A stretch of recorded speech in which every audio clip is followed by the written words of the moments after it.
Morning, everybody. In terms of updates, DeQuell practice today. It'll be really limited, and he'll get some more in individual and some working some team drills, but it'll be his first time back, so we're excited to see that. I'm sorry, I didn't hear who's DeQuell. Oh, DeQuell. Yeah, DeQuell. He's back in the fold.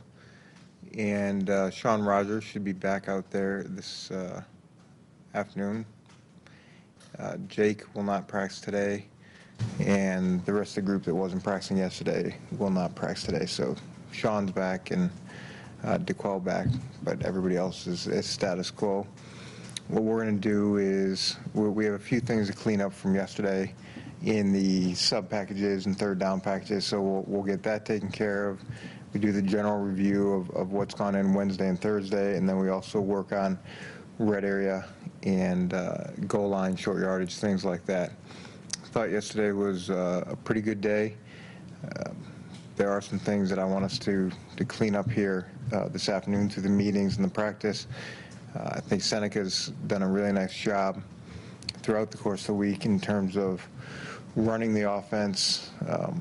He and Brian have worked really well together in putting together the game plan and the plan of attack. So, been really pleased with him throughout this week.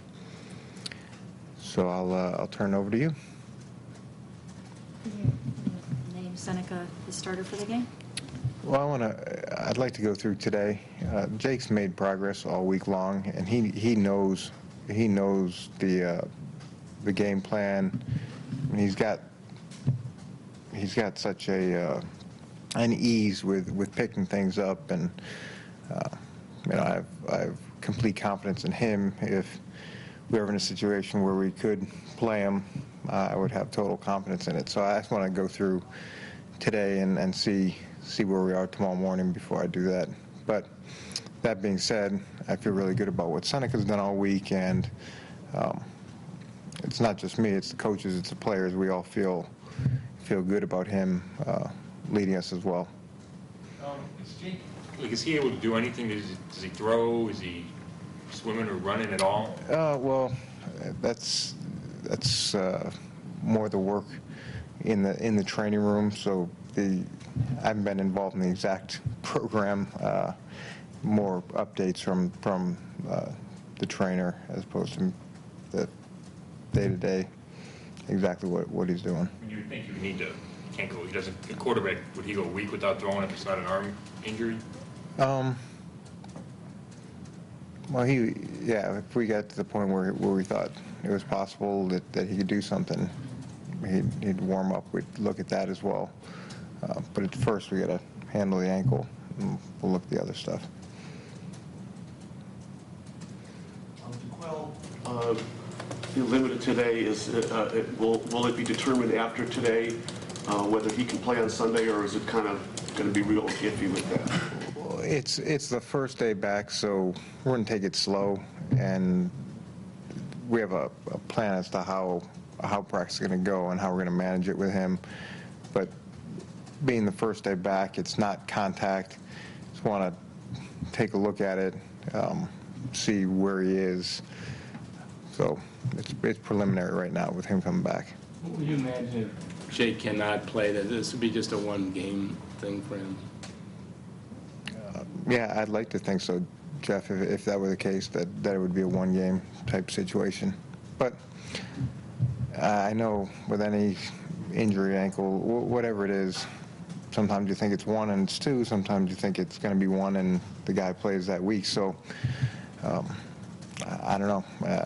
I'd like to think that way, but just got to see how it goes. Eric, I know this is an injury situation, but I think if Seneca starts, this will be the 16th different starting quarterback for the Browns since '99. Can you just speak to that instability? It is an injury situation. It's a little different. Right. Just how that can set a franchise back, or just not having that cohesion and continuity. Well, I think I wasn't here for all the other ones. I was here for some of them, but not all of them. The difference, not the difference because I can't really compare it, but in our situation now, Seneca's worked with the first group. Seneca's been here the whole off season. there's not, in the locker room with the guys, the coaching staff, right across the board, there's a real sense of confidence in him, and I think everybody got a chance to see what he can do when he plays. And I had the misfortune of playing him when he started in Seattle, and he did a really nice job there. And during that pack of games that he did start, he was really efficient, protected the ball well, moved the ball well. So yeah, I know it's another number to a pretty lengthy number, but I feel good about him. Did you know his character very well, or did Mike have to sell you on Seneca a little bit? Well, I didn't know him personally at all, but just in hearing Mike talk about him, even before we brought him in, you could just tell what type of guy he was and how strongly Mike felt about him and the reasons he felt that strongly about him. It was pretty clear, and when someone describes somebody, that you get a sense of, how they feel and what type of person they are, and got that sense pretty much right away, what type of guy he was. And he's another leader that has a presence with everybody, which is nice to see. When Jake not being out there, do you guys practice more Wildcat stuff with Jake or with Josh during the week? No, not really, because we go in with a certain Wildcat package each week, and Seneca's in there for the Wildcat. I guess you could say every play that he and Josh together are potential Wildcats. So that's another, I think, good thing is when both those guys are in, we don't sub anybody in. We just switch them out, and they can go in and out of Wildcat at any point. Without having to change personnel, without having to make any kind of switch. So that's, from a versatility perspective, that's positive. When you take Jake out, or last year when you took whoever out, and you bring in Josh as a Wildcat, do defenses, do they make a bunch of personnel switches when you do that? Typically, it's not a personnel switch as much as it is an approach switch. A lot of times there's couple master checks that the teams have, so they're going to play Wildcat in this defense. So they may have their base way of playing Wildcat, their normal personnel group. If Wildcat comes up, we're going to play it, in X defense. And then if it's substituted, so we have multiple receivers, they have a nickel or dime, they have a core way they're going to play it out of that, as opposed to subbing specific people in for it. Have you talked to Romeo to the extent that you have a feel for whether he's relieved not to have all the responsibilities of a head coach, prefers being a coordinator, or some other way? We haven't had conversations like that. Our conversations, we talked during the off season, things along those lines, but not specific to the coordinator versus head coach type role. I know Romeo in whatever role he's in, he's very good, and I worked with him for a long time, both when he was a D-line coach and when he was a defensive coordinator. Really enjoyed it. He and I spent a lot of late nights together in New England when he was the coordinator. I was the DB coach. And then what was great about Romeo, when I first got to New York, I was just coming over to defense, and he was always and it was a veteran group. It was him, Al Groh, and Bill, and me, and he was great in helping me learn the defense. And they would talk in what seemed like code, because they'd all said the words 1,000 times. A lot of times I was lost, and I'd say, Romeo, can you help me out? And he'd be the one who would take me through and say, okay, this is what we have to do here. This is how we're playing it here. It's a great teacher like that.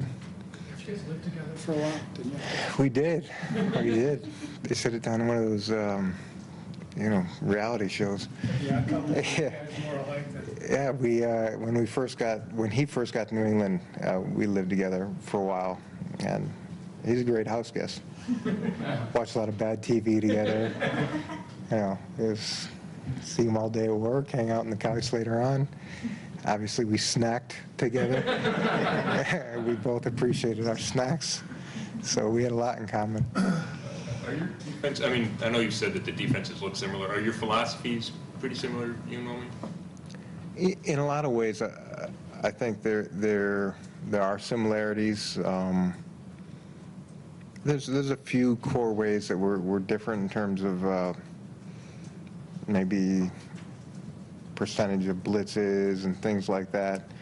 But Romeo he will surprise you, at different times with changing his style. So he'll go through the self scout, say, okay, here's my pattern, and then he'll change his pattern. He's very deliberate in his work ethic, and he is just consistent. It's every single day. He just works at it, and we got to be really good friends because we were there so late together most nights. Obviously, you wouldn't be here if things had gone well for him here, but were you sorry to see it not go well for him here, the fact that you've known him as long as you have? Yeah, I think he's one of the best people that I know, just pure human beings that I know, and he's a really good coach. And you want to see your friends and people that have helped you develop be successful, and that's the difficult part about it. Was last year at the end of the season by necessity or game plan that Harrison carried the ball so much, or, like I said, because of the lack of other backs? I think it was all three of those things that you said. It was a little bit of game plan, it was a little bit of necessity, and it was a little bit of,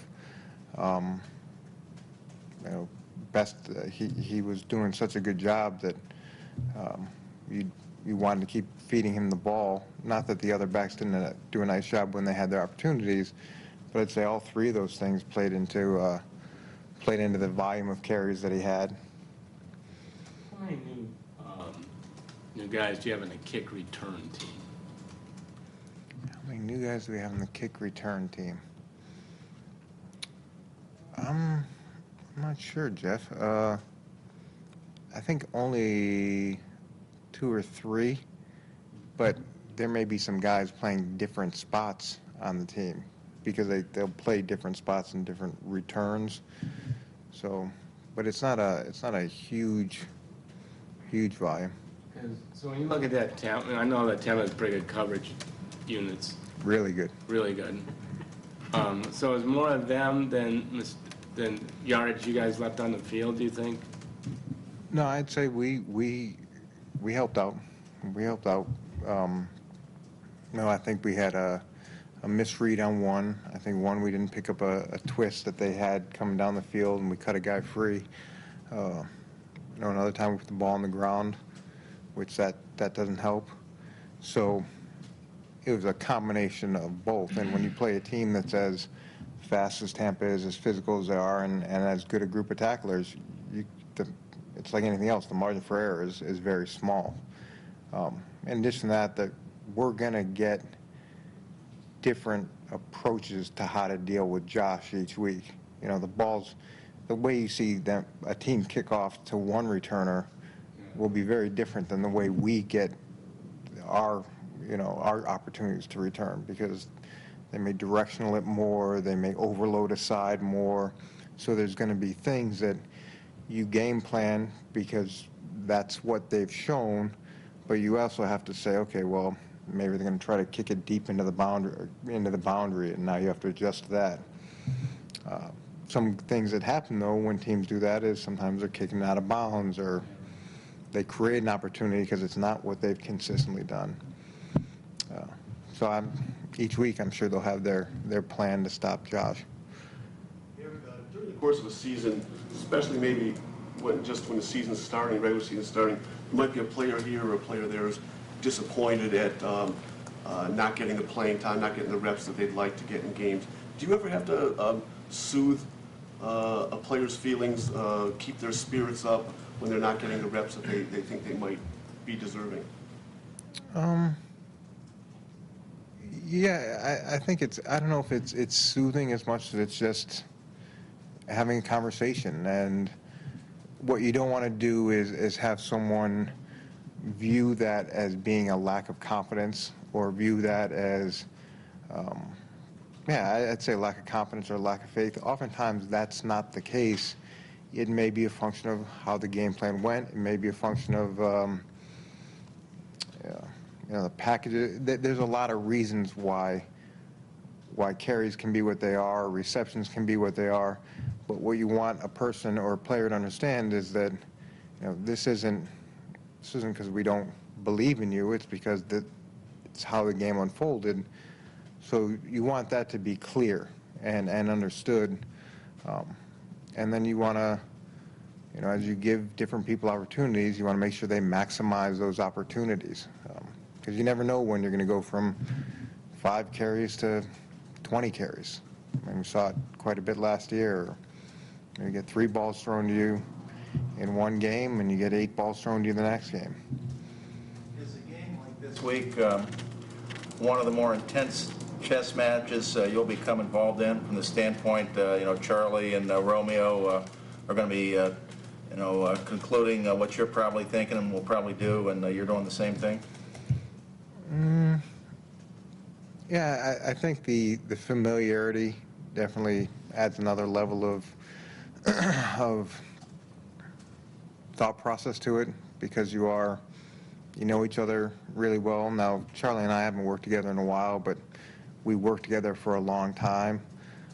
Yeah, you go through it and you remember things, think, okay, well, they didn't like that. I remember he used to talk, he didn't like that. And you're thinking, well, maybe he's fixed that, though, because we know he doesn't. You go back and forth, and what you're going to do is try to give him some of what you remember and see whether it's fixed, and I'm sure they'll do the same to us. How would you define the Charlie Weiss style of offense? I think that it's smart. It's the type of offense that really empowers the quarterback to run the offense and gives him the tools to make good decisions. So there'll be the play that comes in, but the quarterback understands the full offense, and he understands what he's seeing defensively, and it gives him the power to say, okay, I don't like this, I want to switch it to this. And I think that's a lot of what we do here, and I've always believed in that. And that's the guy running the offense. He should have the ability to get in and out of good plays if the situation comes up. Do you think Sean Rogers will be able to play Sunday? Do you have a feeling yet? Yeah, I think he should be able to play. And we'll see how he does today, but I'd imagine he'll play. Yep. Is he just in one of those situations where he needs time off to recuperate a little bit during the week because he's working his way back from the injury, but as long as he gets that time off, he can be on the field Sunday? Is that the kind of area he's in? I don't see this as being a week in and week out type situation. I'm not anticipating being that way, but early on, you may have to make some adjustments. Like we made some adjustments with Floyd last week and a little bit this week as they get more and more into, they're practicing more, they're playing more, they're more in a rhythm. Now, it may be all 3 days where they're practicing. You have to limit the reps, in a given day, but you're trying to get them out there each day so they have a feel for each aspect of the game plan. Who will be the starting right tackle Sunday? Probably John St. Clair. Anything else? Thanks, we'll bring All you right, back to guys. practice. Thanks. After 11. So Chip,